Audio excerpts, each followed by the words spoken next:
entitled this sermon, Israel's Independence Day. So we are celebrating independence today.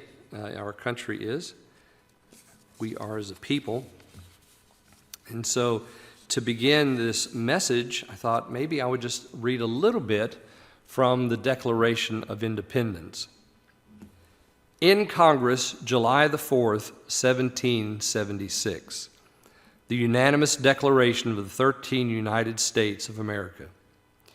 When in the course of human events it becomes necessary for one people to dissolve the political bands which have connected them with another, and to assume among the powers of the earth the separate and equal station to which the laws of nature and of nature's God entitle them, a decent respect to the opinions of mankind requires that they should declare the causes which impel them to the separation. We hold these truths to be self-evident, that all men are created equal, that they are endowed by the Creator with certain unalienable rights, that among these are life, liberty, and the pursuit of happiness.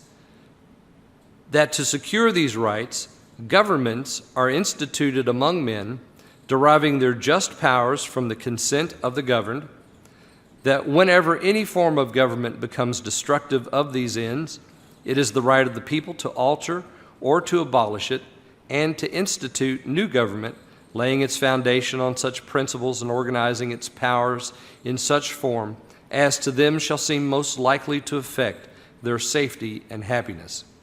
Prudence indeed will dictate that governments long established should not be changed for light and transient causes, and accordingly all experience hath shown that mankind are more disposed to suffer while evils are sufferable than to right themselves by abolishing the forms to which they are accustomed.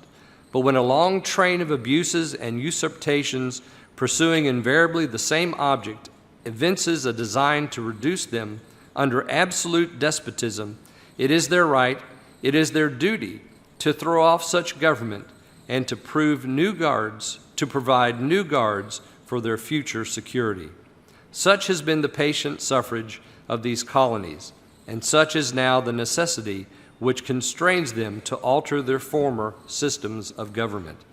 The history of the present King of Great Britain is a history of repeated injuries and usurpations, all having indirect object the establishment of an absolute tyranny over these states. To provide this, let facts be submitted to a candid world. Now the declaration goes on and gives the facts. If this was a resolution, these would be the whereofs. All these things that are listed here as the facts that prove their need to dissolve their union. His refusal to assent to laws. He has forbidden his governors to pass laws. He has refused to pass over laws of the accommodation of large districts of people, and so forth. He goes on for quite a bit. They have a lot to say there about why they are dissolving their union with Great Britain. And so I read this today because this is our heritage. This is important, and we understand the need for such a resolution to be passed in that day in 1776. That these men would stand against the, as they say, the usurpations of justice that was of our independence before us. And also, as we look now to the Scripture, we see that there's an Independence Day for Israel, but it's not in a good way. Notice verse 4. Then all the elders of Israel gathered themselves together and came to Samuel unto Ramah and said to him, Behold, thou art old, and thy sons walk not in thy ways. Now make us a king to judge us. So they wanted an independence from the Lord's way and his reign over them. Their argument is a good one, really.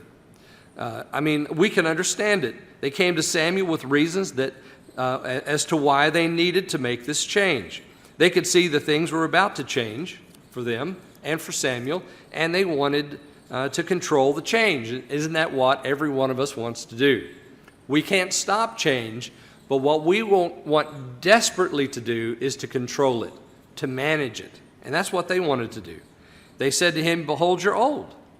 They knew that their judge was about to pass off the scene. It had been wonderful for Samuel for however many years he's been there, 20, 30, 40, who knows how long he's been judging the nation of Israel, maybe even longer than that. And so they knew that he's about to die. And it's true, about Hophni or about Joel and Abiah. They're not good. They don't walk in Samuel's ways. And they didn't want a repeat of Hophni and Phinehas. They didn't want that again. And it's bad enough that these boys are, they're taking bribes. That's bad enough. They didn't want the Hophni and Phinehas thing where they were actually physically and sexually abusing people. They didn't want that. So they see the change coming. They see what's on the horizon with these two sons. They don't want them to be in charge. And instead of making appeal to the Lord, they say, "Make us a king." They asked Samuel to do this. Make us a king. They wanted independence from the system of judges.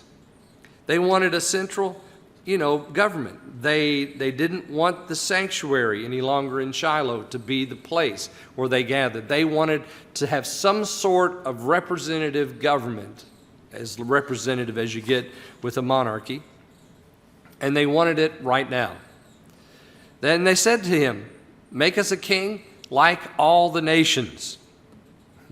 Have you ever heard, and I know this is a rhetorical question, have you ever heard anyone say, "Everyone else is doing it"? If you've had children, you've heard that, haven't you? "Dad, everyone else is doing it." I remember when I was a boy, I grew up in the 70s, and that's when long hair was in style for young men. And my dad was going to have it. He's not on me. And I begged him. I said, "Dad, everybody has long hair now." And he said, "That's fine for everybody, but it's not fine for my son." Of course, I've kept it short ever since. But that's the argument from youth or from laziness, is that everyone else is doing it. So just because the mob goes mad over something doesn't mean that something is right. The wisdom of the mob usually is wrong. And they weren't like all the nations. They weren't like all the nations. I mean, they said, "Make us like all the nations." They wanted to be like everybody else, but they couldn't be like everybody else because they were a peculiar people. Now, I could go to several places, New Testament and Old, to talk about this idea of peculiarity. But let's stay with the Old Testament. In Deuteronomy, Moses says to them, "You are a holy people unto the Lord your God, and the Lord hath chosen you to be a peculiar people unto himself, above all the nations that are upon the earth." So the Lord had made them a peculiar people above all the nations of the earth. And so what they want to do is they want to step down. They want to step down to being like all the nations of the earth. Samuel must have been devastated. Notice verse 6. The thing displeased Samuel. Now, the thing he's already hurt over, no doubt, is the fact that his sons turned out to be so bad. They're not as gross as Eli's boys, but they are grifters taking dirty money for dirty deeds. And surely his heart sank. When they said, "Give us a king to judge us," his heart must have just sunk. What else, what other arrow could they have pierced him with? They had forgotten the deliverance of Ebenezer, apparently, when the Lord thundered on the Philistines. They had grown so cold to their confession of sin that they made there at Ebenezer and their desire for the Lord's presence that now they want to cast off those bands. They want to throw off that robe. They want to pull down that ring and crown, and they want to walk away. They have forgotten everything. Prayer is a hallmark of Samuel's ministry, at least in these two chapters, in 7 and in 8. And so Samuel does what Samuel does. He prays. He takes it straight to the Lord. The Lord is the one who is, in charge of Israel, and Samuel knows that. These people apparently don't. They want just to make a change like they can, and Samuel prays unto the Lord. However, this prayer is not like the one in chapter 7. There he prays on behalf of the people as intercessor. Here he prays against them as their judge. We don't have Samuel's prayer listed here. You notice there in verse 6. It just says he prayed. We don't know what he prayed, but we know it must have been a prayer of hurt. He was torn up about this. Why would they want to walk away? What had he not done right in teaching them the Scripture? How had he misled them so that they come to the moment where they act with the mob and say, we want to be just like everybody else? And you notice the Lord's solemn protest. Beginning there in verse 7, the Lord said unto Samuel, Hearken unto the voice of the people and all that they say unto thee, for they have not rejected thee, but they have rejected me, that I should not reign over them.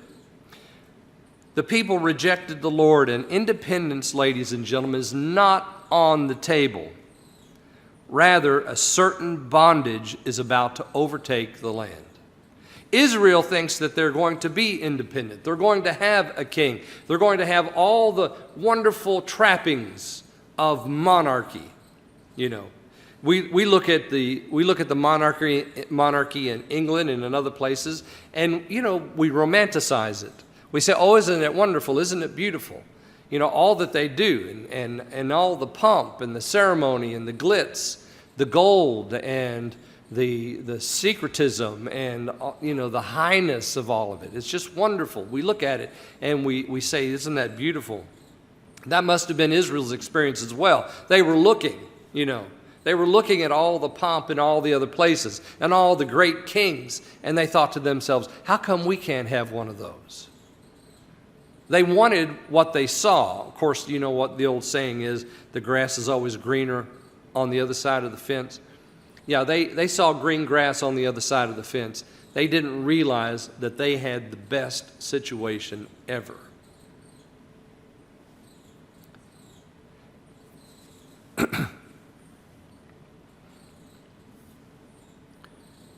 It's not only, though, a rejection of the Lord, it's a rejection of Samuel.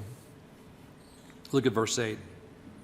The Lord's still speaking here. According to all the works which they have done since the day I brought them up out of Egypt, even unto this day, wherewith they have forsaken me and served other gods, so do they also unto thee. So they've forsaken the Lord, they've rejected him, and now they have forsaken and rejected Samuel and his ministry. As God's representative, the prophet and judge, Samuel was rejected by the people for something worldly and glamorous. Does that sound familiar? We do the same thing, don't we? We want our own independence. We want the bands of God's ways and laws off of us. We want to make our own decisions. We want to be our own judge. We want to be our own expositors of the word. We want to be our own directors of everything that we do. Let's not let God in on the picture, and especially God's representatives. Let's get them out of the picture. And so there's a wholesale rejection. The Lord frames it for us of him and of his man Samuel. Look at verse 9. Now therefore hearken unto their voice, howbeit yet protest solemnly unto them, and show them the manner of the king that shall reign over them. And now notice how the Lord outlines the tragedy that awaits them. If you look at verse 11, he says there, he will take your sons. Look at verse 13, he will take your daughters. Look at verse 14, he will take your fields and vineyards and so forth. Look at verse 15, he will take the tenth of your seed, that is your produce, and of your vineyards, that is the out of the wine, so forth. Look at verse 16, he will take your men servants. Look at verse 17, he will take the tenth of your sheep. And then the final blow here is, Ye shall be his servants. So from verse 11 down to verse 17, it's take, take, take, take, take, take, take. And all they can see is, oh, won't it be wonderful for us to have that really pretty throne room and king, and it's going to be lovely, and we'll be like everybody else, and we can just act like the rest of the nations and all this stuff. And they don't realize what they're about to walk into. Ye shall be his servants.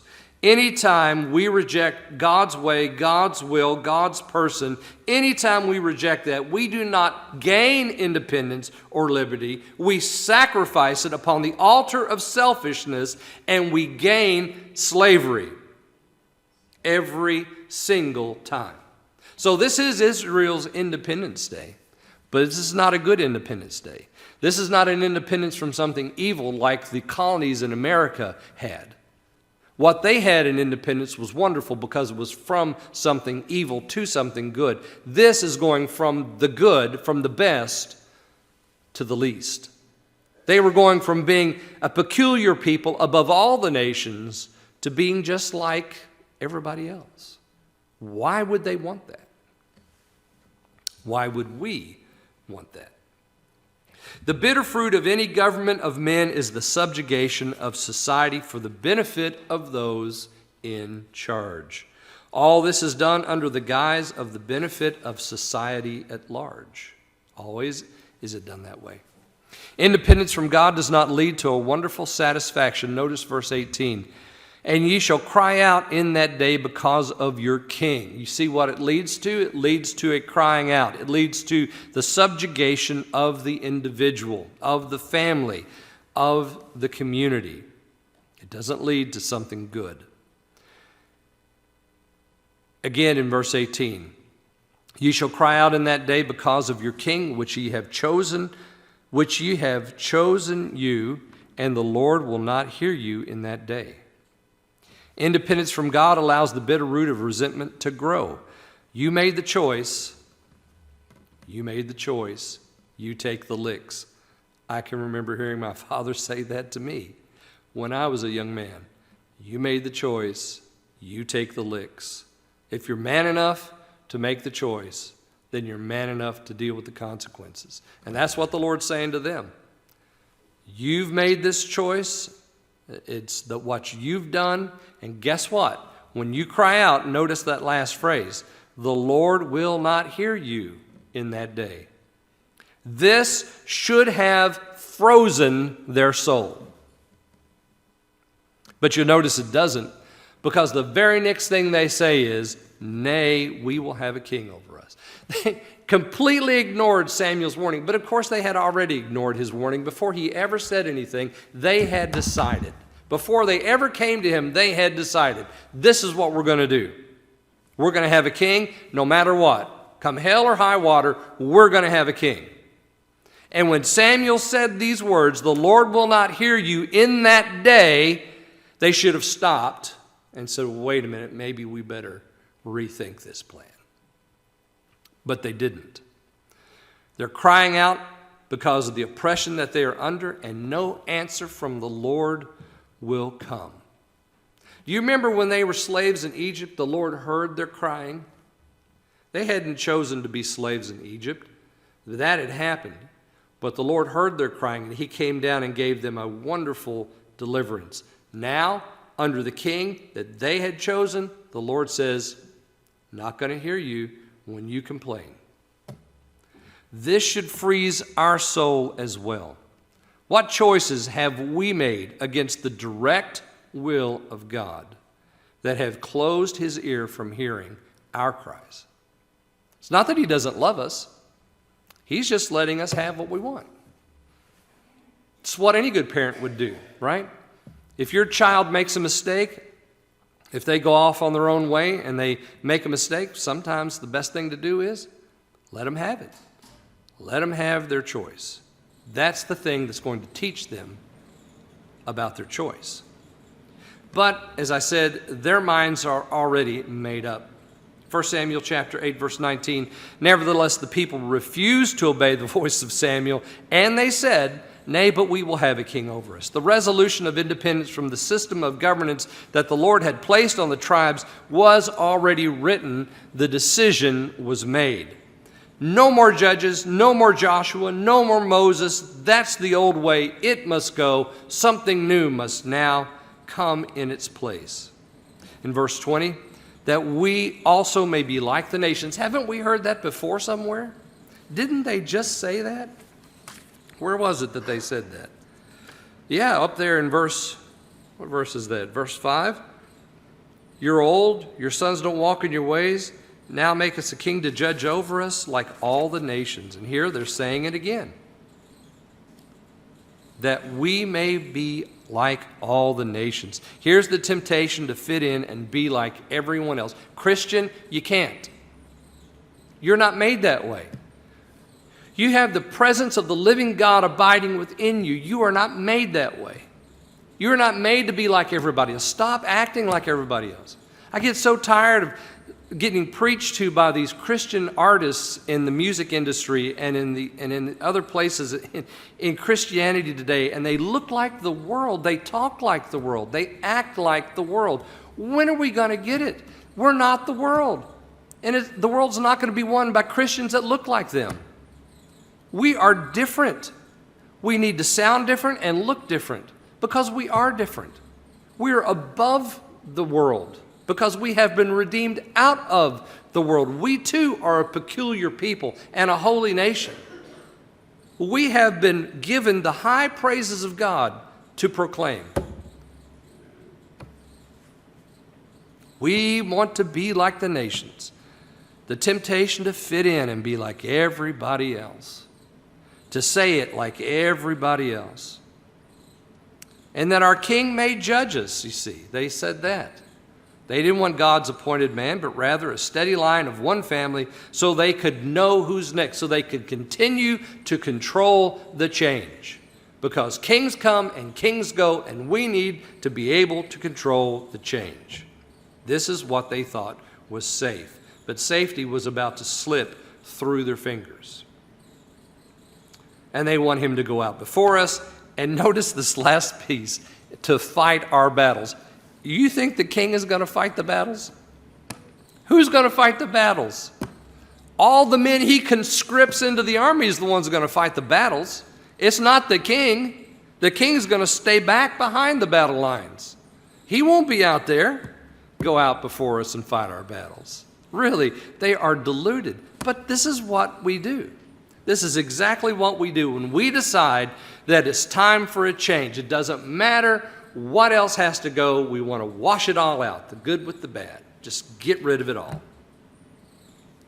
Want to be like the nations of the world. Want that greener grass on the other side. But then when we get over there, we find out it's all poison ivy. It may have been greener, but it wasn't good for us. What grief this must have been for Samuel. He ministered to them and judged them for 20 years, 30 years, 40 years, who knows? But to what end? To what end? I'm sure he's asking himself that question as we read this passage. We enter into the moment, and Samuel heard all the words of the people, and he rehearsed them in the ears of the Lord. Don't you know this was painful for him to even speak to the Lord? This is what they said. No, but we'll have a king over us, that we might be like all the nations, that our king may judge us and go out before us and fight our battles. They completely ignored everything Samuel had to say. What a disappointment. Not only his sons have not walked in his ways, but the people haven't either. He must have felt like a failure. The kingship would be a great blessing to Israel and a great snare. The Lord said to Samuel, hearken to their voice and make them a king. We know that through the line of David, Messiah comes, but we also know that through the line of David, Manasseh comes. Not only Manasseh, but so many other kings that brought the horrors of illegitimate government to the people. And Samuel said unto the men of Israel, go ye, every man into his city. Samuel's getting ready to do what they said. The Lord said, listen to him. They said, give us a king. The Lord said, listen to him. Samuel says, just go on, get out of here, go back to your place, and I'll make you a king. We'll find someone. Of course, the Lord's hand is going to be in this as well. And we'll see more about that as we look at Saul coming up in the next chapters. But ladies and gentlemen, this Independence Day is a warning for us today. Not our Independence Day on July 4th, but the Independence Day that we see Israel engaged in here. It's not independence at all.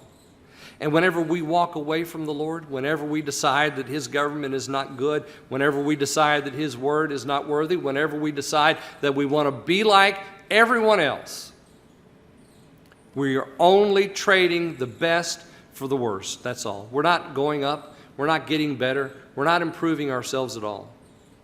He calls us to self-denial. He calls us to exclusivity in the gospel. He calls us to a work and a word and a way that is different than. It is a narrow path, and He calls us to it. If we want to be independent of that, then there is a problem. Let me read to you as I began with the Declaration of Independence, let me read to you the conclusion of the Declaration. After they make their long list of wherefores and whereofs, their reasons, we have this: nor have we been wanting in attentions to our British brethren. We have warned them from time to time of attempts by their legislature to extend an unwarrantable jurisdiction over us. We have reminded them of the circumstances of our immigration and settlement here. We have appealed to their native justice and magnanimity, and we have conjured them by the ties of our common kindred to disavow these usurpations, which would inevitably interrupt our connections and correspondence. They too have been deaf to the voice of justice and consanguinity. We must therefore acquiesce in the necessary, which denounces our separation, and hold them as we hold the rest of mankind, enemies in war, peace in friends. We therefore, the representatives of the United States of America in General Congress, assembled, appealing to the Supreme Judge of the world for the rectitude of our intentions, do in the name and by the authority of the good people of these colonies solemnly publish and declare that these united colonies are and of right ought to be free and independent states, that they are absolved from all allegiance to the British Crown, and that all political connection between them and the state of Great Britain is and ought to be totally dissolved, and that as free and independent states they have full power to levy war, conclude peace, contract alliances, establish commerce, and to do all other acts and things which independent states may of right do. And for the support of this declaration, with the firm reliance on the protection of divine providence, we mutually pledge to each other our lives, our fortunes, and our sacred honor.